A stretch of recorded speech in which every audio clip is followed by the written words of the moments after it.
नमस्कार, NB news देख रहे हैं आप और मैं हूं आपके साथ मुस्कान। रुख खबरों की ओर कर लेते हैं। जम्मू कश्मीर के बड़गाम जिले के गागम इलाके में आज एक संदिग्ध टिफिन बॉक्स मिला है। जम्मू कश्मीर पुलिस ने बताया है कि बम निरोधक दस्ता इसकी जांच कर रहा है। वहीं इससे पहले रविवार को जम्मू कश्मीर के सांबा जिले के बारी ब्राह्मणा इलाके में 4 जगहों पर संदिग्ध ड्रोन भी देखे गए हैं।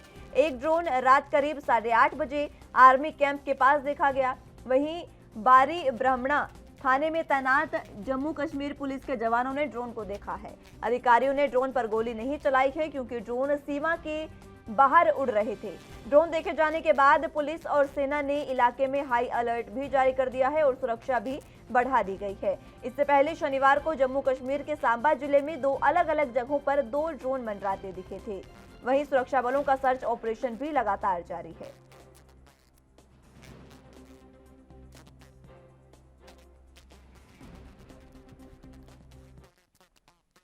वहीं कांग्रेस नेता राजेश राठौर ने जेडीयू पर निशाना साधते हुए कहा है कि उपेंद्र कुशवाहा अभी जनता दल के नए आए हैं। उनकी इच्छा है और उनकी इच्छा के विरुद्ध कोई राष्ट्रीय अध्यक्ष बना तो वो नीतीश कुमार की चमचागिरी करेंगे।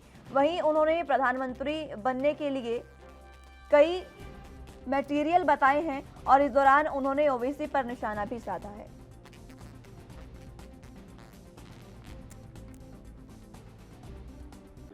देखिए, उपेंद्र कुशवाहा जी अभी जनता दल में नए हैं। उनके इच्छा के विपरीत कोई मंत्री बन गए, कोई राष्ट्रीय अध्यक्ष बन गए तो इनको नीतीश कुमार चमचागिरी के सिवाय कुछ कर नहीं सकते हैं। नो डाउट भारत में अनेक ऐसे क्षमतावान नेता हैं जो पीएम मटेरियल हैं, लेकिन पीएम बनने के लिए तो लोकसभा में बहुमत चाहिए।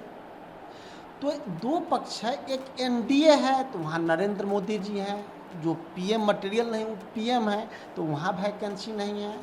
यूपीए में पीएम बनने की वैकेंसी नहीं है। फिर अगर इच्छा रखते हैं या पीएम मटेरियल हैं नीतीश कुमार जी तो कैसे बनेंगे? एनडीए में जगह वैकेंसी नहीं है, यूपीए में वैकेंसी नहीं है, तो क्या वो तीसरा रास्ता तलाश रहे हैं या नरेंद्र मोदी जी से किनारा करने के लिए एक नए राह का इंतजार कर रहे हैं, थर्ड फ्रंट के लिए सोच रहे हैं? लेकिन एक स्पष्ट है कि भारत का जनादेश इस बार भी एक पक्ष का होगा, एक विपक्ष का होगा। एनडीए को लोग नकारेगा, यूपीए को स्वीकारेगा, फिर नीतीश कुमार का सपना ही रह जाएगा।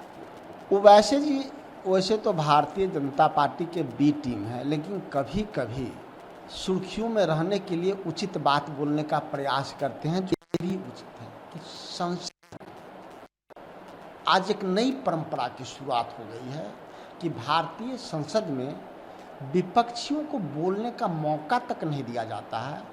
भारत का संविधान, लोकतंत्र क्या कह रहा है यह इस सरकार को पता ही नहीं है। विपक्ष सिर्फ अपनी बात नहीं करता है, विपक्ष पक्ष को एक बेहतर सुझाव भी देता है, जिसका उदाहरण देश में कई बार रहा है कि जब कांग्रेस का सरकार हुआ करता था तो सबसे प्रमुख विपक्षी के नेता अटल बिहारी वाजपेयी जैसे व्यक्ति को लोग विदेश भारत के प्रतिनिधि बना के भेजते थे, और वह अटल बिहारी वाजपेयी जब जाते थे दुनिया में तो यहाँ की इंदिरा गांधी के खिलाफ लड़ते थे, बगावत करते थे और विदेशों में जाके उन्हें दुर्गा कहते थे। आज लोकतंत्र के मंदिर में विपक्षों की बात नहीं सुनी जाती है।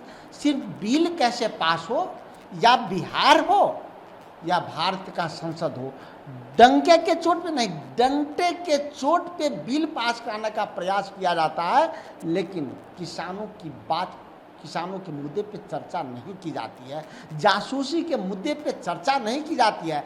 माननीय सर्वोच्च न्यायालय संज्ञान लेते हैं, लेकिन लोकसभा में जो जनता प्रतिनिधि को भेजती है उनकी बात सुनने के लिए तैयार नहीं है। मानना तो दूर की बात है।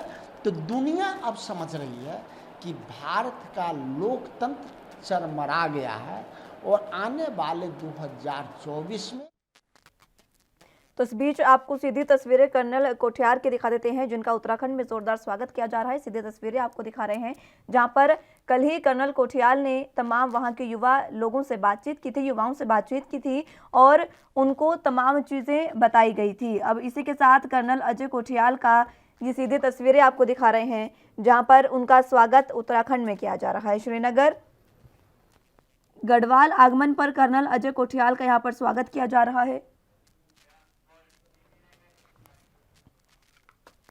तो अब रुख खबरों की ओर करते हैं। कांग्रेस नेता अधीर रंजन चौधरी ने कई मुद्दों पर अपनी प्रतिक्रिया देते हुए सरकार पर जमकर हमला बोला है।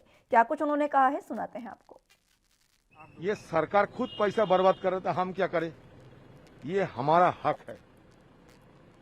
ये सारे देश नहीं, सारे दुनिया भर में ये चर्चा हो रहे हैं कि ये जासूसी कांड सिर्फ हमारे देश के मुद्दे नहीं, जहां इजराइल की सरकार इसमें जांच पड़ताल कर रहे हैं, जहां फ्रांस की सरकार जांच पड़ताल कर रही है, जहां हंगरी की सरकार जांच पड़ताल कर रही है, जहां अमेरिका की सरकार जांच पड़ताल कर रही है, सर यूरोपियन देश जांच पड़ताल कर रहे हैं। हमें इसमें डर क्यों?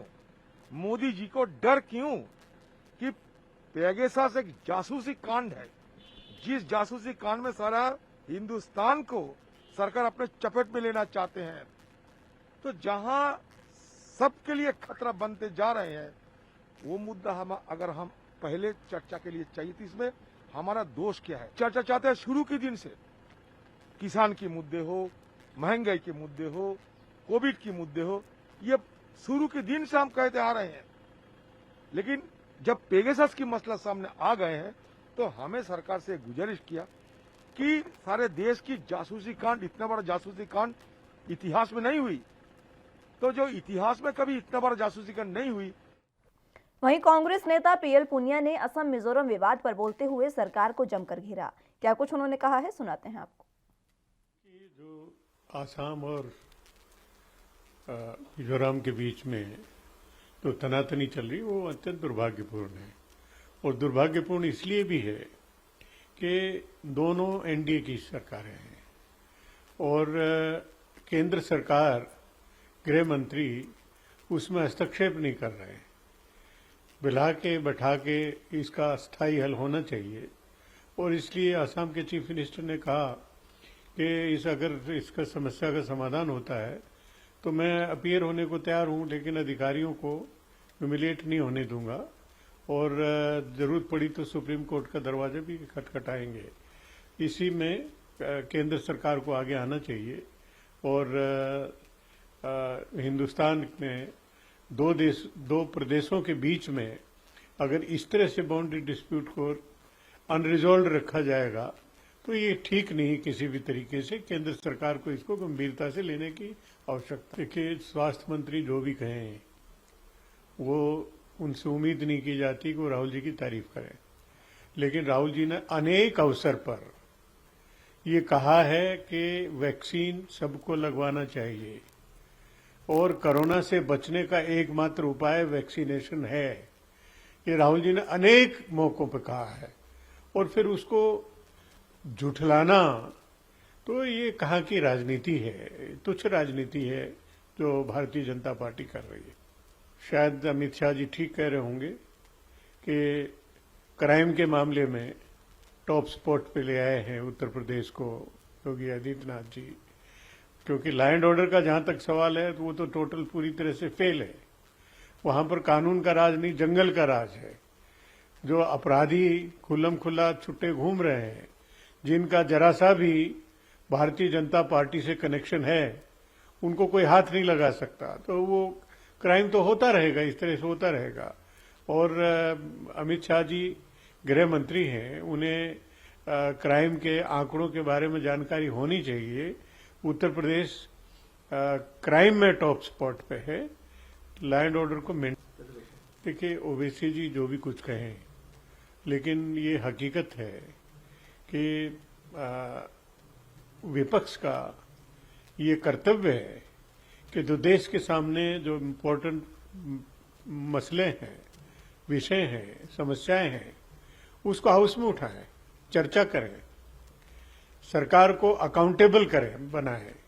तो ये विपक्ष का दायित्व भी है और उनको अधिकार भी है, और उसको डिनाई करना तो ये सरकार को दोष है।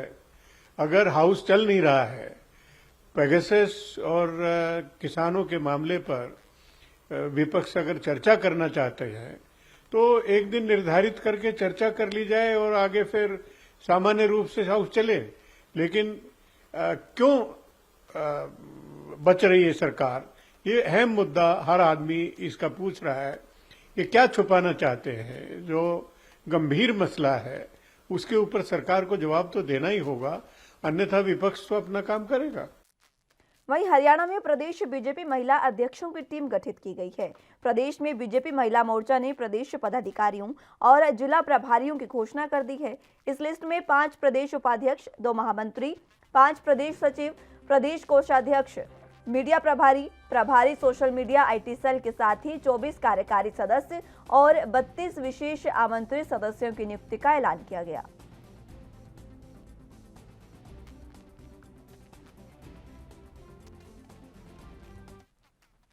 चार महीने के इंतजार के बाद सोमवार यानी आज से स्कूलों की घंटियां सुनाई दी। वहीं बच्चों के कंधों पर भी बैग दिखाई दिए। छात्र छात्राओं के चेहरे पर खुशी और उत्साह भी देखने को मिला है, क्योंकि 2 अगस्त से शहर के सभी कक्षा 9 से 12वीं तक के शासकीय और अशासकीय यानी सरकारी और गैर सरकारी स्कूल खोले गए हैं। सरकार की नई मानक संचालन प्रक्रिया के तहत स्कूल प्रबंधकों का कहना है कि उन्होंने सभी तैयारियां पूरी कर ली हैं। फिलहाल बच्चों की कक्षाएं सुबह 9 बजे से दोपहर 12 बजे तक ही 3 घंटे के लिए ही आयोजित की गई हैं।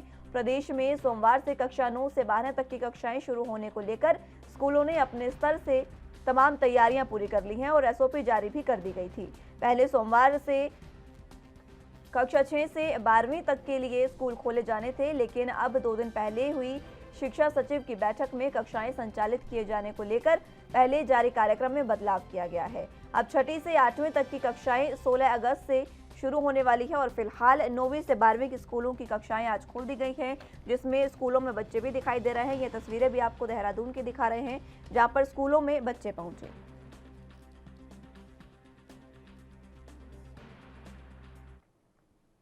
वक्त एक छोटे से ब्रेक का है, फौरन हाजिर होंगे।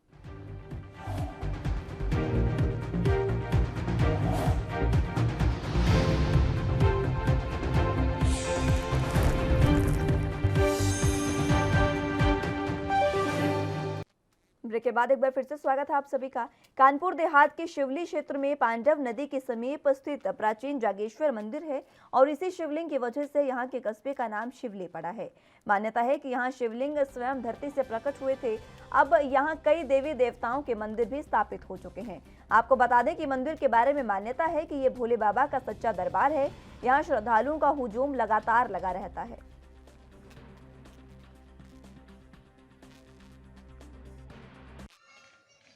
इस जागेश्वर मंदिर में मान्यताएं हैं कि यहाँ पे एक बंजारे की टोली हुआ करती थी और यहाँ काफ़ी वर्ष पहले बुजुर्ग बताते हैं कि यहाँ एक बंजारे की टोली हुआ करती थी और ये इलाका पूरा जंगल हुआ करता था और तभी वहाँ उन लोगों के पास में गाय पाला करते थे बंजारे, और उसी गायों में से एक गाय ऐसी थी जो अपना दूध डेली चुपके से गिराई आती थी। चरवाहों को शक होने पर चरवाहों ने एक दिन गाय का पीछा किया और गाय का पीछा करके देखा कि गाय अपने मन से दूध गिर रहा होता था। तभी उन लोगों ने, चरवाहों ने पब्लिक को, आम जनता को बताया। तभी सभी एकत्र होकर उस जगह पे खुदाई कराई गई तो वहाँ पे शिवलिंग प्राप्त हुई। शिवलिंग जब प्राप्त हुई तो वहाँ पे बड़ी मान्यताएं हुई। बड़ी पूजा पाठ के बाद में शिवलिंग को स्थापना कराया गया और तभी से यहाँ पे प्रतिदिन हजारों भक्त दर्शन के लिए आते हैं। और आपको सबसे अहम बात एक और बता दें, शिवलिंग प्राप्त होने के बाद ही इस कस्बे का नाम कस्बा शिवली पड़ा है।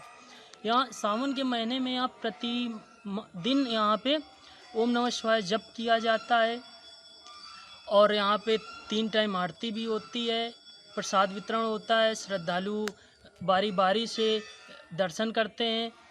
कोरोना प्रोटोकॉल का पूरा नियम निभाया जा रहा है और प्रशासन मुस्तैद है। इसकी मान्यता ये है कि यहाँ आज के 100-150 साल पहले कुछ बंजारों की टोली आया करती थी, यहाँ रह रही थी, गाय आए चरा करती थी। तो गाय जो थी उनकी, तो वो दूध जो शिवलिंग है भोले बाबा की, वहाँ पे गाय अपना दूध चढ़ा देती थी, मतलब पूरा दूध चला जाता था। मतलब उसी से तो गाय दूध देखा गया, तो उन्होंने खुदाई की यहाँ पे क्या है ऐसा, तो यहाँ शिवलिंग निकली। काफ़ी खुदाई करने के बाद शिवलिंग निकली, तो यहाँ पे मंदिर का निर्माण कराया गया। और यहाँ कहाँ से श्रद्धालु आते हैं दर्शन के लिए? यहाँ श्रद्धालु से बहुत दूर दूर से आते हैं, बहुत दूर दूर से, मतलब पूरा उत्तर प्रदेश, कानपुर। यूपी में कानपुर पुलिस कमिश्नर असीम अरुण की छवि एक सख्त अफसर के रूप में जानी जाती है, लेकिन इस बार कानपुर के पुलिस कमिश्नर का नई कार्य की चर्चा पूरे शहर में हो रही है। दरअसल मामला चकेरी में एक बुजुर्ग दंपत्ति से जुड़ा है, जहां उन्हें घर से बाहर निकालने वाले बेटे बहू को पुलिस कमिश्नर ने सबक सिखाया है। आरोप है कि बेटे और बहू ने अपने बूढ़े माँ बाप को मारपीट कर घर से बाहर निकाल दिया था, और जब इसकी खबर पुलिस कमिश्नर को मिली तो इसके बाद पुलिस कमिश्नर ने खुद बुजुर्ग दंपत्ति को उनके घर पहुंचाया और मारपीट के आरोप में दोनों को गिरफ्तार कर लिया है। साथ ही बुजुर्ग दंपत्ति की सुरक्षा के लिए उनके घर पर फोर्स भी तैनात कर दी गई है। बता दें कि बुजुर्ग दंपत्ति को मारपीट और उनको घर से निकालने के बाद बेटी बहू ने उनका सामान कमरे के भीतर रख ताला जड़ दिया था।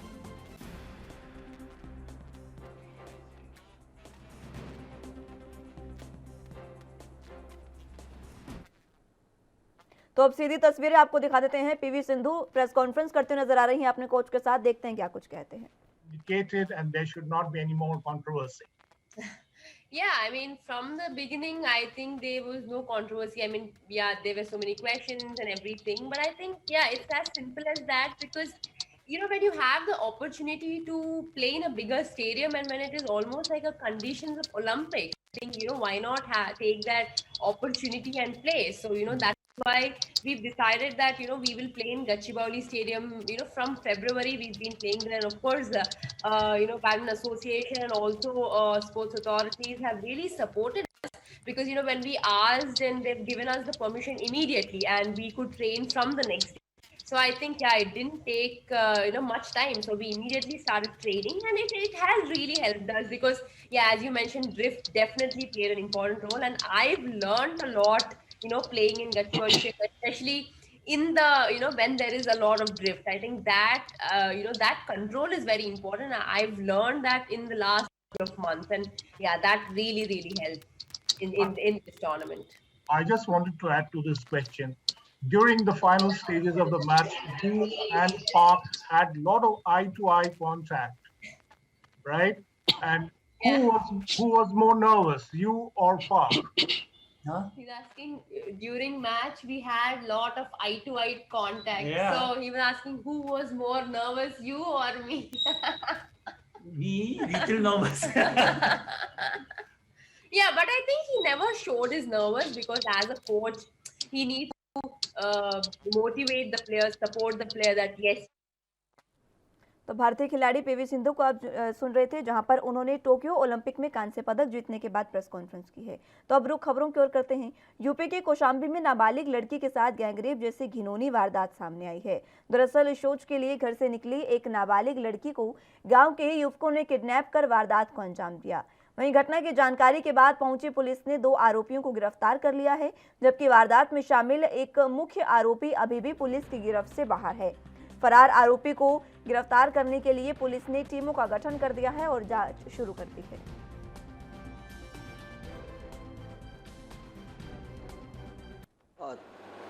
पिपरी थाना अंतर्गत एक गांव रेही गांव है। इसमें एक नाबालिग लड़की थी, वो शौच करने अपने गांव में गई थी खेत में। वहाँ उसी के गांव के उसी की जात के 3 लड़के जो है आए और उसको शौच के स्थान से ले जाकर के चरी खेत में, उसमें से एक ने जो है उसके साथ रेप किया और शेष 2 ने सहयोग किया। इस संबंध में मुकदमा कायम कर लिया गया है थाने में। 2 की गिरफ्तार कर लिया गया, तीसरे की गिरफ्तारी के लिए जो है पार्टियां रवाना हैं और मुकदमा दर्ज कर लिया करके। वहीं यूपी के अयोध्या के कोडरी गांव में खाद विक्रेता पर फायरिंग करके 2.5 लाख रुपए की लूट का मामला सामने आया है। दरअसल दुकान बंद करके जा रहे विक्रेता से बदमाश बैग में रखे 2.5 लाख रुपए छीनकर फरार हो गई। फिलहाल पुलिस मामले की जांच में जुटी है।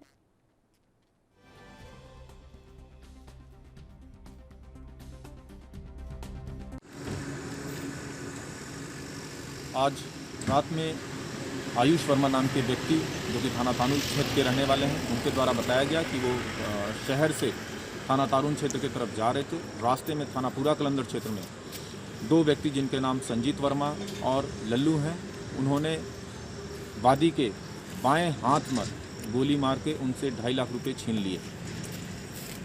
तत्काल पुलिस टीम एक्टिव हो गई सूचना प्राप्त होने पे, और जो एक आरोपी है उसको एप्रीहेंड भी कर लिया गया है, उससे पूछताछ जारी है। उसके द्वारा ये बताया जा रहा है प्रारंभिक पूछताछ में कि वादी से कुछ दिन पहले किसी बात को लेकर विवाद हुआ था और उसी कारण इस पे आरोप लगाया जा रहा है। पूरी घटना की गहनता से छानबीन की जा रही है, जल्द ही पूरे मामले का अनावरण।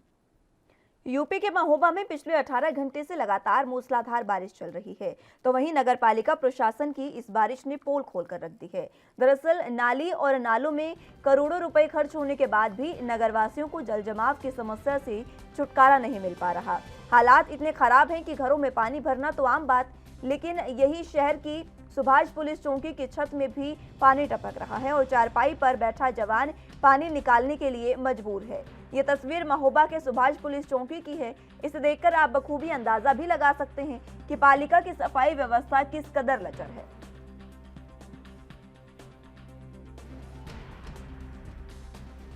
नाम है आपका? नरेंद्र पाल सिंह।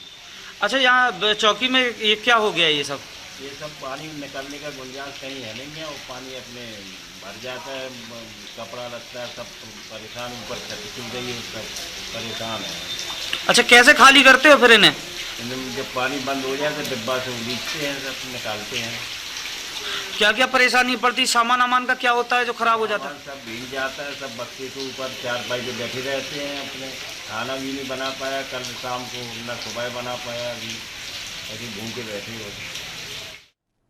फिलहाल के लिए मेरे साथ इस बुलेटिन में बस इतना ही। आप जुड़े रहिए एनबी न्यूज़ के साथ। नमस्कार।